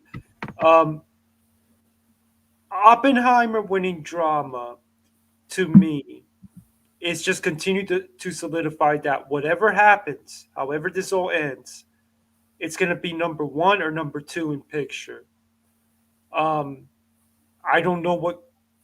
I've yet to see evidence that something could take it down, but at the moment, I think it's the front runner. And the way people reacted in that room to it winning, the way Oprah was so excited to announce its win, just continues to remind me that this is a front runner that has some of the best audience scores of the year, even for the subject matter that it is. I'll eat crow if I have to, and I'll be happy to, because I love Poor Things. I don't think this Poor Things win here is going to necessarily translate to Best Picture win contention at the Oscar, but I think with its 5 wins in total, with the multiple paths that it has for Best Picture, this told us for sure Oppenheimer is our front runner. Yeah. But that is the end of the Globes talk that we have. We're going to move on to DGA because they just came out today, and so nominated for Outstanding Directorial Achievement in Theatrical Theatre Film, got Greta Gerwig for Barbie, Yorgos Lanthimos for Poor Things, Nolan for Oppenheimer, Alexander Payne for The Holdovers, and Scorsese for Killers of the Flower Moon. So this is kind of expected here, and it shows that people haven't forgotten about Alexander Payne either. Like he's still around, but it's one of those ones like is quite often a lot of times, especially with DGA and connected with the best director race. Generally, one of the people in the feature run misses, but one of the people from first time comes in, and we'll get to the first time nominations in a bit. But yeah, and it's one of those ones like I know you love The Holdovers and that, but I think if anyone misses here, I think it's more likely to be Alexander Payne. I know Lewis may disagree and thinks Greta Gerwig could miss, but well, when we get to me, I'm actually starting to turn around on that. As well, I just saw that tweet you put out the other day. Yeah. But Dan, what are your thoughts about the 5 for best director for the feature film? Yeah, I mean, I love these 5. I'm surprised. I'll be honest with you. I think Scorsese's been losing steam. I thought maybe he's one of the other ones, like a Jonathan Glazer or a Celine Song or a Justine Triet could have slipped in here. But these are the 5. It seems like they're going to be the 5 we're going to get come Oscar time. It looks like, and unless Payne, like you said, Payne could get knocked out because he hasn't had a lot of stuff. But there's becoming more and more love for The Holdovers, and I think a lot more in the industry loves The Holdovers. So maybe that will translate to Payne getting in. But I'm glad to see him in here. But I'm not too upset if he gets knocked out. He gets knocked out. I have nothing to do with it. So I just like to see his name in something like this because I think he's doing a great job. Did a great job with that movie. Lewis, what are your thoughts about the 5 for directors of a feature film? Yeah, they played it safe. I mean, I think a lot of people were predicting these 5. I did wonder if Bradley Cooper could sneak in here, but first time that there was a miss for Maestro at one of these guilds. I think there's actually a possibility he was number 6. Yeah, he's definitely the replacement for Payne if there's a switch. Well, I wouldn't discount the possibility that they go international. Well, international is Yorgos Lanthimos. He's the international director. He's making an American movie because it's Searchlight, but he's a international director. Remember, but I can see I can see a second international that for a foreign language film. Yeah, well, I was about to bounce on that thing. So I think what Lewis was meaning by an international person, I think that specifically he was meaning for the international movie. Like Poor Things is an American produced film, but still in a foreign director. Well, like this where Glazer could replace someone. This where Triet could replace someone. This where Song, that's not Past Lives is an international, but Song can replace here if they end up liking the movie enough. Usually, a populist contender misses at Oscar because the Oscars director branch is more highbrow. If we want to use a little bit harsher word, snobs, in comparison to others. That's why when I remember Everything Everywhere got in there last year, just wanted to show me how strong that movie was. I thought for a while, right? The guy from Neon, the guy that did the boat movie with he got in over Top Gun. Yeah, but he is made. Neon's an American company, Yeah. and he was a foreign director making technically American produced. Yeah. movie. So So the international crowd were the ones who really pushed Triangle. pushed him. Yeah. Yeah, That so- wasn't really a guild thing. Yeah. So I do wonder if that's going to replace someone, but I've thought for a while it might replace Gerwig because she kind of came off to me as that typical make DGA miss Oscar because it's a populist film and all this stuff. It could be Payne. I'm starting to think it might be Payne. No, I know. because I'm totally prepared for that. Yeah, I think it could be Payne. But the thing that I also have to remember is Payne has gotten in before. The branch has shown that they like him. He's gotten in multiple times. And the holdovers, I think, is stronger than people realize. Even though it did miss SAG Ensemble, I think it's stronger than people realize. You're So right. I can though. see Greta not You getting. think, okay, look. Picture, screenplay, actor, best supporting actor. Why couldn't you get in director?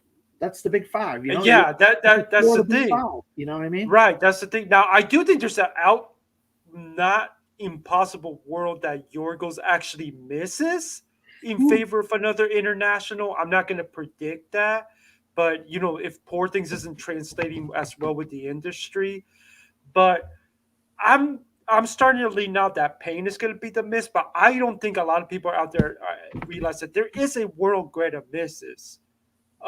Even though I'm starting to not think that it's going to happen. One thing that could tell us is what happens with BAFTA next week, because if Greta doesn't get into director at BAFTA, that could be because BAFTA has highbrow taste. That could be a sign that the director's branch might not go for her. They're definitely going for a bunch of foreign directors in BAFTA. You can count on that. Well, I mean, I don't know about a bunch, but and technically, American movies are foreign to BAFTAs. So... Well, what I'm trying to say is I Triet, Glazer, Yorgos could all get in director. Yeah, I can see that. I can see that at BAFTA. Yeah. Also to correct you, Triangle of Sadness wasn't an American produced movie; it was actually a British produced movie. So it was still far. That would explain why the international branch pushed it as like they did. And Neon acquired it, right? Neon acquired it. Yeah. But yeah, I've said my piece about the director one before, but earlier, but.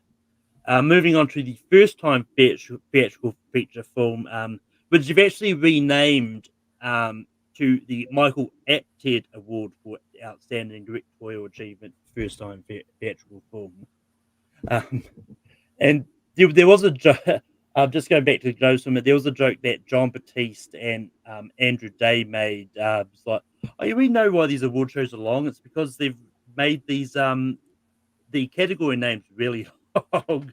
Yeah, I tried to find that clip, but I just couldn't. It wouldn't download for me. I didn't like that. That's what I'm talking about, Mike. I didn't like that. I was like, hey, the categories are the categories. I mean, stop complaining about the names of the categories or how long they are. I mean, it's a dumb joke. It was a dumb joke. Yeah. But anyway, the nominations for the first time theatrical feature film got Cord Jefferson for American Fiction, Manuela Martelli for Chile 76, Nura Niasari for Shada. Shada. Very good movie, by the way. A.V. Rockwell for 1001, and Celine Song for Past Lives. Lewis, what are your thoughts about the first time theatrical director race? I mean, 3 of these I expected to get in there. The other 2, I mean, I think I vaguely heard of the Chile movie. Haven't really seen the other 2. Kind of interesting that Michael B. Jordan to get into here.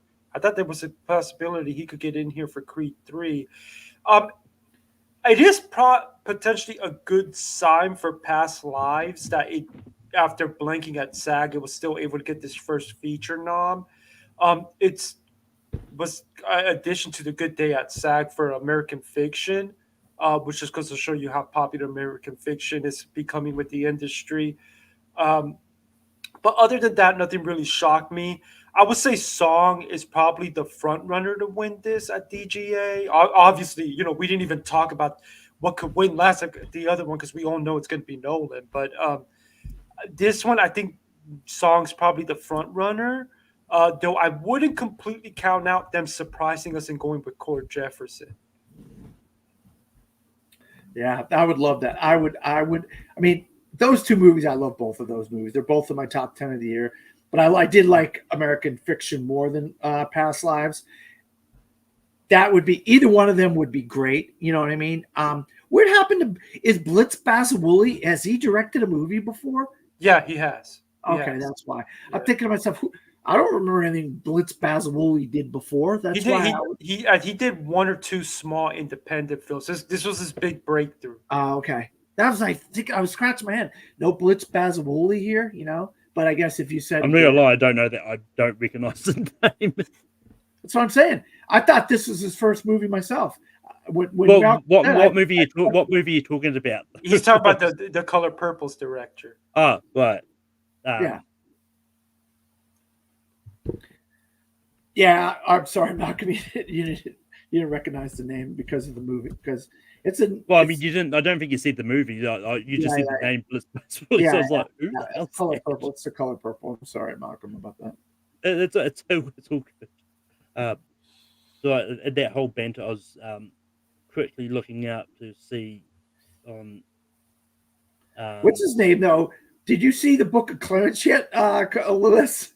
No, I am planning to see it this weekend, and it's going to be my written review for the weekend. I mean, I know a lot of other people are doing Mean Girls, but I'd rather write about Book of Clarence. Well, James, oh God, now I can't think of his last name. James Samuel. He did The Harder They Fall. Yeah, he did. Yeah. He's doing the same thing what he did with the Western. He's doing with the Sword and Sandal movie. Yeah, biblical epic. He's just turning it on its head. But they're both good movies. The Harder They Fall was really good, and this is really good. I think you're gonna like the Book of Clarence. Actually, it's just I thought to myself, do we really need a retelling of the story of Jesus from like some ancillary people on the outside of Jesus? I don't know. I mean, do we really need any movie ever made? Yes, we do, Malcolm. Yes, we do. We needed Oppenheimer. No. Well, I mean, I hear that argument all the time. Like, did we really need this remake or this? Well, I'll tell you right now, we definitely did not need a remake of Mean Girls with a musical, because that movie's awful. I mean, I was intrigued to see a movie version of the musical. Terrible. Well, I mean, I'll get to see it this weekend, so we'll see. But anyway, moving on to the SAG Awards. Outstanding performance of male actor in a leading role. We've got Bradley Cooper, Coleman Domingo, Paul Giamatti, Cillian Murphy, and Jeffrey Wright. Dan, what are your thoughts about the nominees for male actor in a leading role? That's the 5. To me, that's the 5. And that's the 5 I want to see come Oscar morning. I want to see them 5 guys. You can talk about who's going to win afterwards, but I'm nominating them 5. And look, I love Koji Yakusho. I love Andrew Scott. I love, I don't know who else. There's somebody else I know I like a lot. But those are the 5. I hate to say it, but those are the 5. And those are the 5 that should be Oscar nominated. And I'd be upset if one of them 5 missed. But Lewis, what are your thoughts on male actor in a leading role? Yeah, Leo missing is interesting. It's going to be interesting to see if he misses on Oscar nomination morning. I think I'm ready to predict that he is going to miss, but I would still keep an eye out on him. Of course, we'll see what happens with BAFTA. Even though BAFTA has the jury system, so that always can get a little wonky. But yeah, I mean, this is not too surprising for me. I thought that Leo could miss here, and he did. And Coleman Domingo getting in here is not too surprising either, because SAG loves the Netflix stuff. Yeah. But I wanted 2 things to say on that. Both Color Purple and Killers of the Flower Moon got into ensemble. So it wasn't like they liked one end over the other because they both got in the ensemble. So it means they just didn't like the Leo performance and they did like the Coleman performance. That's how I translated that. I'm not sure so much that they outright dislike the Leo performance. I think he's just become very background. If you've noticed the awards campaign, he's been very like he's not really been. He's more been pushing Lily. It Yeah, feels I like know. Lily He's has supporting become her. the yeah, He's yeah. supporting her. She's He become probably the read reviews. He probably read reviews for people saying he's not good. The movie's really good.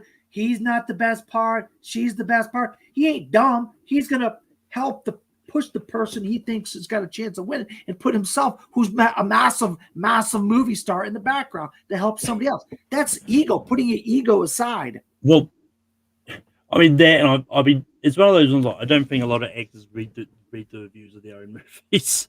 I think it's more the fact that Leo knows it'll be easier for him to get nominated if they want to go for him, and that he wants to push this actress who has a harder shot at standing out. And I wouldn't be surprised if it was partly Leo who maybe pushed that Lily is more a leading role than supporting as well. Like I wouldn't be surprised if it was Leo that kind of helped that happen. But moving, but yeah, nothing like I don't. Really, there's nothing too much surprising for me here. Like, and it's one of those ones. Like I know I was doubtful earlier, late last year about two Netflix movies getting into sort of the acting races. But it's definitely looking like it's more possible that both Coleman and Bradley are going to get in. But it's one of those ones like someone could miss. Like maybe it's going to be Jeffrey Wright, or and like there will be a surprise sneak in there. Who is not really sure. But moving on to outstanding performance from a female actor in a leading role, we've got Annette Bening for Nyad, Lily Gladstone for Colors of the Flower Moon, Carey Mulligan for Maestro, Margot Robbie for Barbie, and Emma Stone for Things. Lewis, what are your thoughts about this lineup for leading actor? Yeah, I'm not as surprised as other people are that Annette Bening made it in. I mean, she's not in my personal ballot for actress, but I know the industry, and I felt like they were going to dig that movie more than the critics. And it's going to be interesting because if she makes it into BAFTA, you really got to seriously take the possibility she gets into Oscar as well.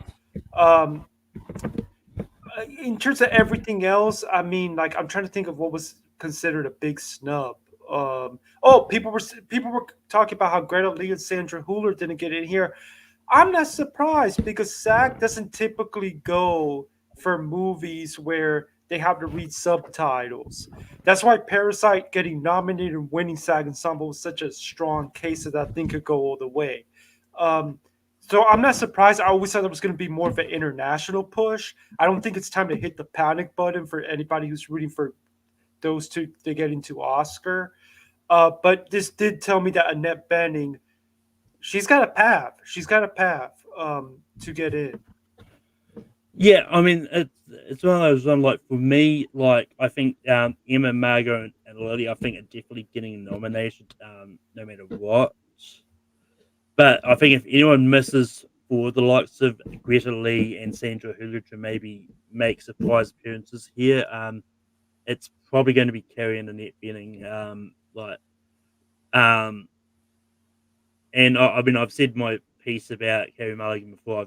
I don't think she was great in Maestro personally, and I just haven't seen Nyad. But if anyone misses, those are the two that I can see missing to get maybe Sandra Hüller or Greta Lee into the mix. But Dan, what are your thoughts about female actor in leading role?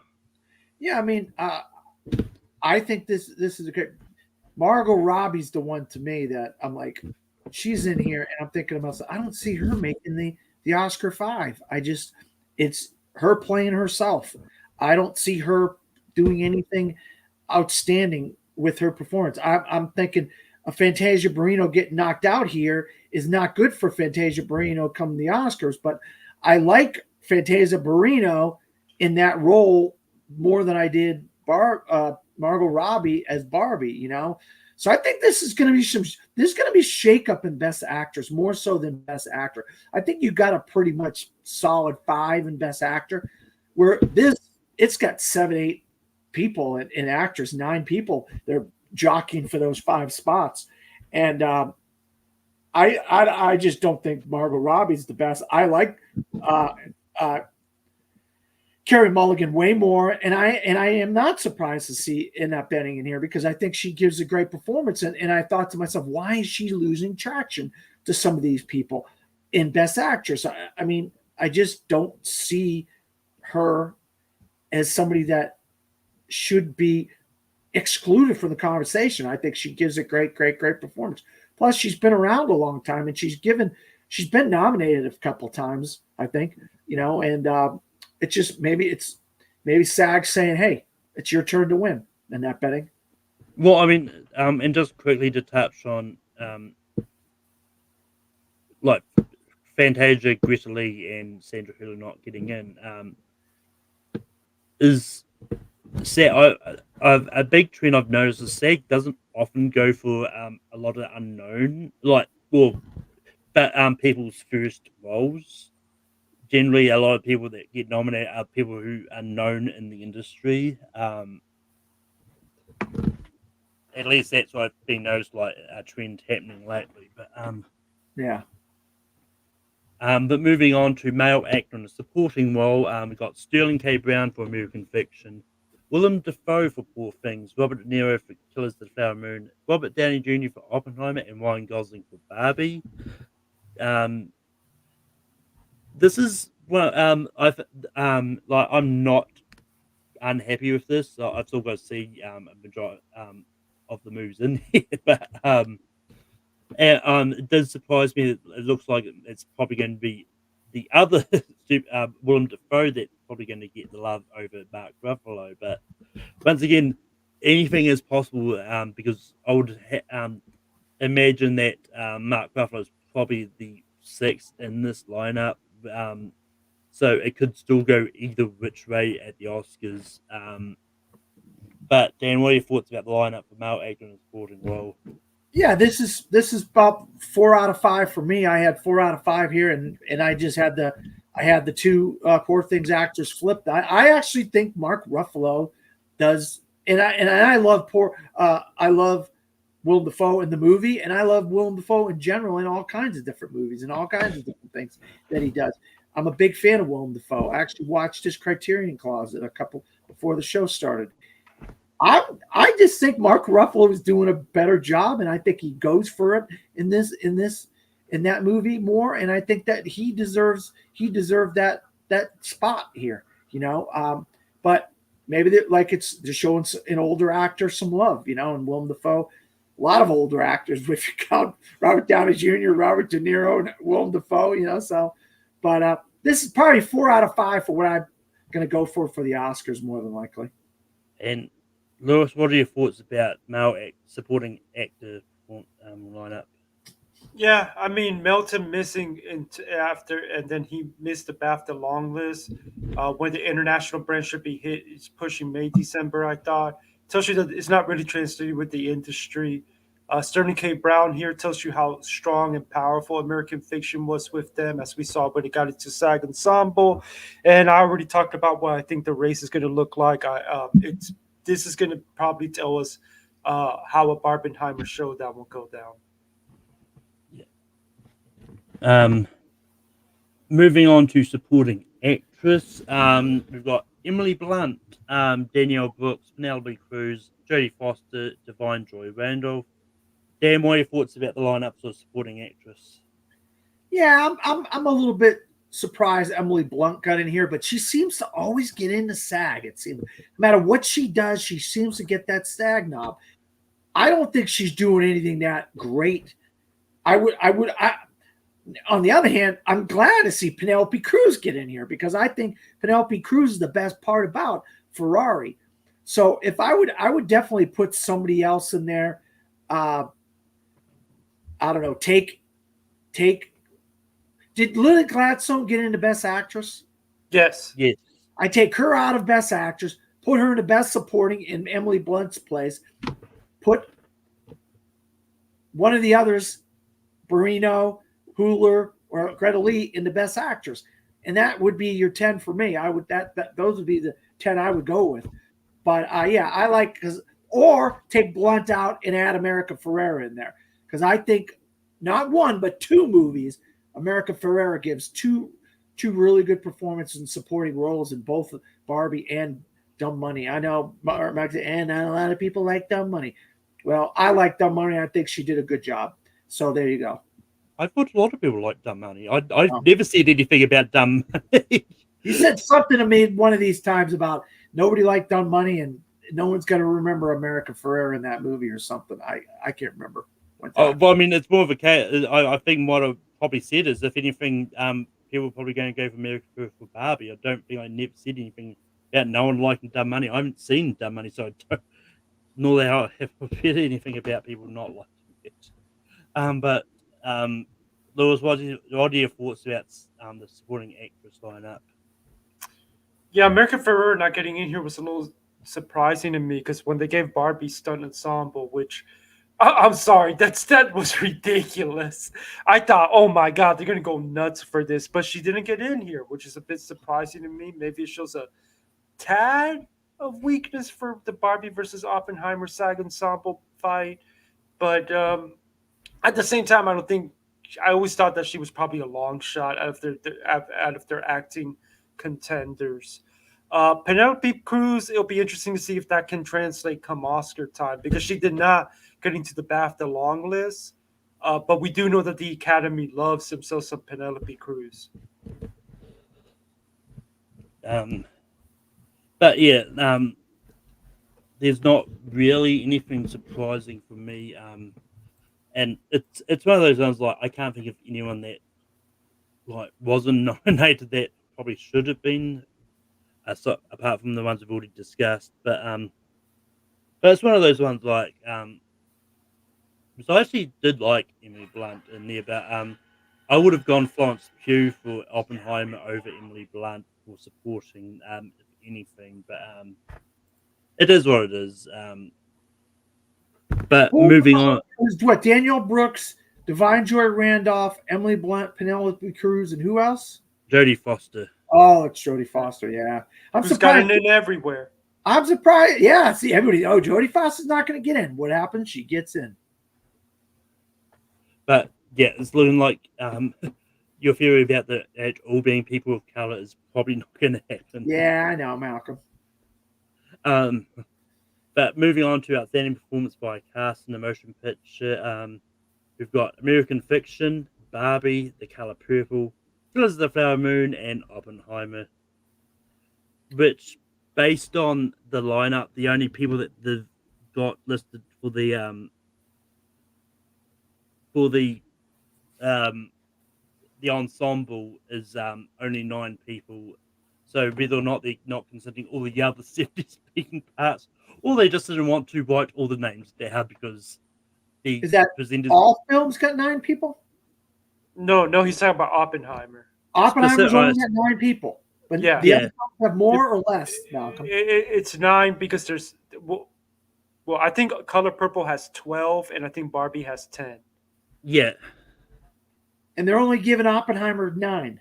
Yes, because of they have a very specific billing rule. There was a reason that there were people online today complaining about it.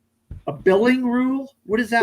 They have a certain rule about the way that you bill something about title cards and the way that they bill the actor in terms of how they present them on the credits and stuff like that. That's how they decide what is considered ensemble for nomination. Like Eric Anderson poster and stuff. Yeah. Eric Anderson explained this to me last year when I was like, why are they only showing us 4 people from Banshees? There were more than 4 people from Banshees. Well, that's why they have a specific rule. Yeah. Oh, wow. And it's one of those ones like, well, yes, there may be 70 speaking parts, but a lot of them probably just like a smaller part of that movie, which not really high enough to be considered like part of the ensemble.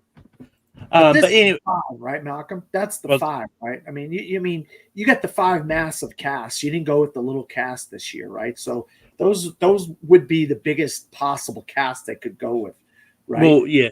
I mean, I would argue that out of the ones like American Fiction is probably the one that's got a lot of the lesser known cast. They got a big cast though. A lot of people Um, are saying Color Purple has the potential to be a dark horse and sort of like have a hidden figures moment here.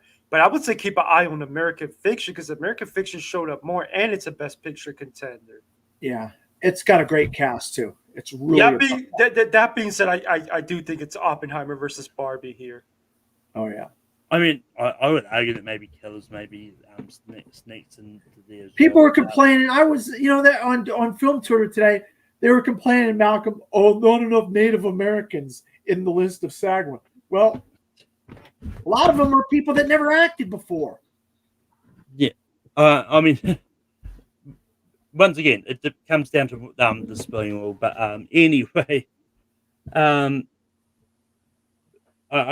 don't think there's really much to discuss here because I think all five of these are likely chances to get nominated for Best Picture anyway. I have my doubts about Color Purple. Yeah, same here. Well, I mean, I still think there's a slight chance. Like it's because I think we'll see with PGA. We'll see. PGA what I was about to Friday. say. What I was about to say is I think the SAG nomination for ensemble is going to help Color Purple a little bit. Also, the diversity rule. You forget they have diversity rules, and with all the diversity that they added to the Academy, don't be surprised to see the Color Purple in the 10 because they want to. I just find it so weird that if it gets okay, the actors like it, and let's assume the producers also like it, and it gets into PGA. Well, why hasn't it shown up anywhere else? It keeps getting snubbed from all these tech guilds, and that's why even if it makes PGA, I wouldn't be comfortable predicting it. Now, if it gets in there, don't get me wrong, I'll love it. I mean, it's one of those ones. But there's been movies that got into Best Picture which doesn't show up, and going to the diversity that Dan was talking about. I wasn't going to talk too much about on this, but the Wrap actually put out a big long article earlier explaining that like there's 321 that have qualified for various categories at the Oscars, but only 265 of those are eligible for Best Picture. There's not a. I mean, from what I saw, there wasn't a lot of like big ones that missed. Marvel movies missed. Ant-Man and the Marvels both missed. I mean, once again, I like those movies. I didn't think they were ever going to be nominated. No, I'm just saying. Well, they missed. somebody did make an explanation. Somebody did make an explanation that apparently you had to fill out certain forms. And I would guess that certain blockbusters were like, look, they're not going to nominate us for Best Picture, so we won't even bother to fill out the forms. I mean, I forget there's another big one.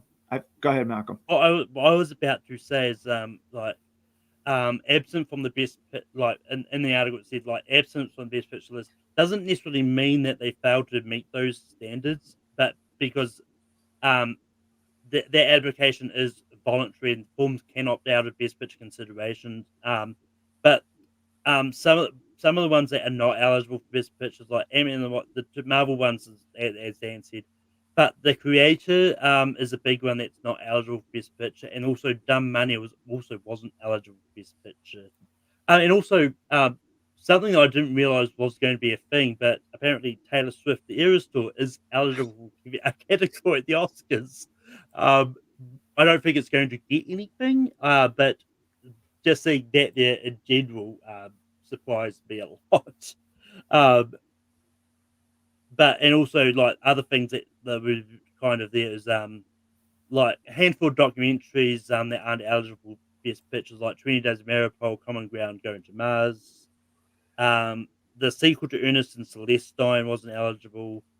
But yeah. That's that. So it's one of those ones like it's still going to be interesting to see if color people can sort of squeak in, like if anything. So I think if it gets into Best Picture, I think it's not going to be one of those ones that is like gets in because it got all these photo lines categories. I think it's going to be one that's going to get in because people still really like the movie, even though they don't think it's really good technically. If that makes any sense. But with that being said, that does bring us to the end of the show today. The last thing I will mention is I've put out starting vote nominations for the Gone with the Wind Awards. There is a form to fill out on the Take Three page. So if you want to influence the nominations, and and I will say after 5 submissions so far, it's looking really interesting. I'm just going to put it at that. A lot of love for a certain big monster movie. But Dan, where can people find you online? You can find me at Dan Skip Allen on Facebook, Twitter, or X, whatever, Threads, Blue Sky, or DP Skip Allen, some variation of that from thefourthrow.com. Also, I'm a film critic in Orlando, Florida. I write for from thefourthrow.com, my website. Also, you just can find me every week here on Gone with the Wind with Malcolm and Lewis. We're talking about the awards season. Lewis, we can find you online. Yeah, MendesMovieReport.com. You can find any Oscar projections. I try to do at least one written review a week most times, and then really want to get going into doing some classic movie lists and stuff like that. But you can also find me on Facebook, Instagram, Twitter /X, Threads, Letterbox, under Mendes Movie RPT. You can find me on Tate Productions hosting Rankin every Sunday. This week we're doing top 12 songs top 12 songs from a live action musical from the 2010s. You can also find me hosting Gone with the Wind every week, and you can also find me doing trivia over on Full Metal Trivia. I'm going to try and drop a match in the next couple of days. I'm trying to catch up on dropping matches and get this tournament finished so we can start the proper season. And yeah, you can also find me popping up on the Movie Hero Network from time to time as well. But that being said, I'm going to leave you on one of my favorite presenter duos. And yeah,